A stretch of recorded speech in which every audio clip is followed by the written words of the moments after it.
I want to talk about the biggest and the most important story in the world, the Wuhan coronavirus.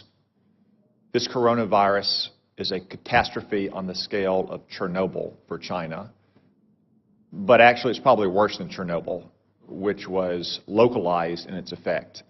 The coronavirus could result in a global pandemic. While you were all sleeping overnight, the number of diagnosed cases in China increased by 30%. Now, let me be clear, that's not new cases, that is just newly admitted cases. It is probably several orders of magnitude higher than that. Also, while you were sleeping, China now has its entire border with Russia closed. 2,600 miles, Russia has closed that border. El Al has shut down travel between Israel and China. Air France has shut down travel between China and France. And that's in addition to all the other countries that have already shut down travel. From what we know so far, and there's still many unknowns, this virus could have both a long incubation period, as much as 14 days, and individuals could be contagious while asymptomatic, which was not the case with SARS in 2003. Furthermore, from some cases, it appears the virus could be aerosolized, which means it doesn't require the kind of contact that you have with, say, a married couple kissing each other or a family living in close quarters in a hotel or apartment, but rather the distances we are all sitting apart right now. Yet China is still lying about all of this. They've been lying about it from the very beginning, and you don't need their history of lying about SARS in 2003, though it is relevant here. You just have to see what's happened over the last 2 months. We now know that the first case manifested no later than December 1, even though China didn't reveal it to the WHO until a month later on December 31st, when they continued to hide it from their own citizens. And they continued to say that it had been contained inside Wuhan. Today, it is in every single province in China. They also claimed for almost 2 months, until earlier this week, that it had originated in a seafood market in Wuhan, that locals had contracted it from animals in, say, bat soup or snake tartare. That is not the case. The Lancet published a study last weekend demonstrating that of the original 40 cases, 14 of them had no contact with the seafood market, including patient 0.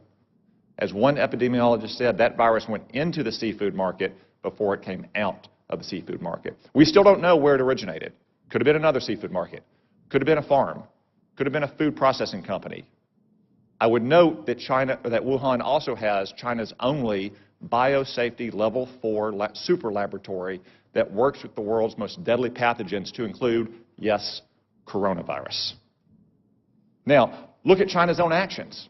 They have quarantined 60 million people, 60 million, more than the entire population of our West Coast. They've shut down schools indefinitely.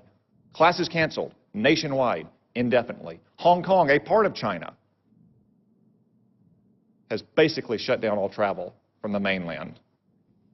That's why it is essential that we immediately stop all travel on commercial aircraft between China and the United States. Making exceptions, of course, for American citizens to come back, as we just brought back yesterday, allowing essential trade to flow as long as crews on ships and aircraft are not allowed to go into the general population in America, and making exceptions, of course, for medical personnel to go into China to try to get a handle on this. It is essential that we take those steps, and essential that we get to the bottom of China's deceit and incompetence on this measure. And gentlemen, I raise this with you because you are responsible in your combatant commands for some countries that have the most fragile public institutions, to include the most fragile public health institutions in the world.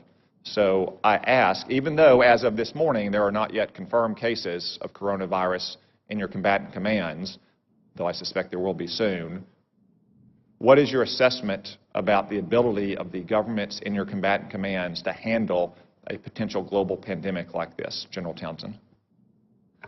Thanks, Senator. So there are not, that I'm aware of, any confirmed cases, as you mentioned, but there are some suspected cases.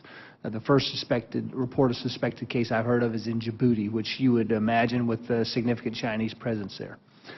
So the capacity of African nations to deal with this problem varies widely.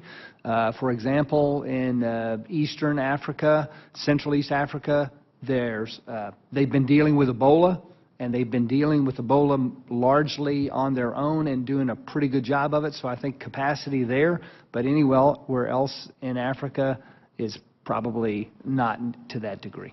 Admiral Fowler. The Venezuela crisis has already strained the social services of many of the nations. As you're aware, Senator, we had to deploy the hospital ship Comfort twice in 1 year to last deployment 12 different nations, and in one 5-day span it can do the equivalent of a whole month for a region of some of the major countries. So I would be extremely concerned. Like General Townsend, the capacities vary widely, but in many cases they're strained, and to the limit I'd be very concerned if we saw this spread. Thank you. As a defensive measure, I just say again, it is essential that we shut down all commercial air travel immediately between the United States and China. As an offensive measure, because that probably won't stop it entirely, and because if it becomes a global pandemic, we have to deal with countries with very limited capabilities here. We need a Manhattan Project level effort to work with our best research scientists and laboratories in this country to develop a vaccine as quickly as possible. I want to talk about the biggest and the most important story in the world, the Wuhan coronavirus. This coronavirus is a catastrophe on the scale of Chernobyl.